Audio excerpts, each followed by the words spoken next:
The ex who I loved tremendously completely shattered me and got his happily ever after. Now I have beef with God. A few years ago, I dated Chuck. We were friends before we were together. He wasn't perfect, but he was what I wanted at the time. A year later, he started acting differently with me. He wasn't as affectionate, etc. The classic signs that something was going on. I checked his phone. Shitty, I know, but I had a gut feeling I couldn't ignore and found messages from some woman who he claimed to be a platonic friend. What kind of friend says, "I love the cold, but I need warmth.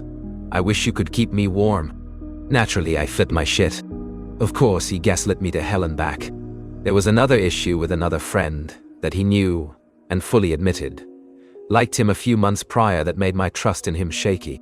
This incident, however, completely destroyed all of the trust I had in him. We went our separate ways, and of course, my heart was utterly crushed.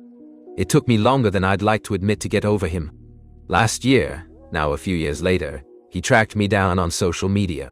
He apologized for putting me through what he had and owned up to his crappy behavior. I didn't understand why he'd want to now after all this time.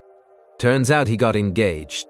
He denied it, but I believed he was simply trying to clear his conscience before he married another woman. We caught up a bit. Turned out he dated that platonic friend we broke up over a few months after me.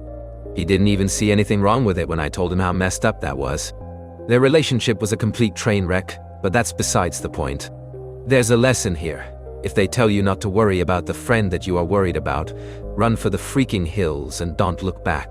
Anyway, the reason I have beef with God is because this man, who gaslit me to high heaven and low hell, and broke parts of me, parts I'm still trying to fix years later, got married last year. He got his happily ever after. How does that work, God? How does someone who wrecks another person with no qualms get to have their happily ever after? Meanwhile, I can't trust someone enough to date them for longer than a few months. I have no words. What happened to just desserts? I don't mean to sound vengeful and bitter.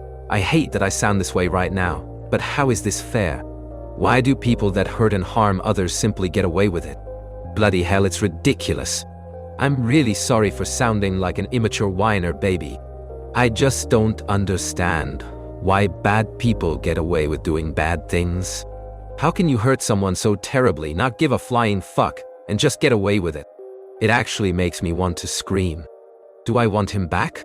No. Do I want him to suffer? Fuck no. I don't even know what I want anymore, but I can't help but feel this frustration at the lack of justice. Shit like this is yet another reason why I question if God even exists or if he created us for shits and giggles. Subscribe.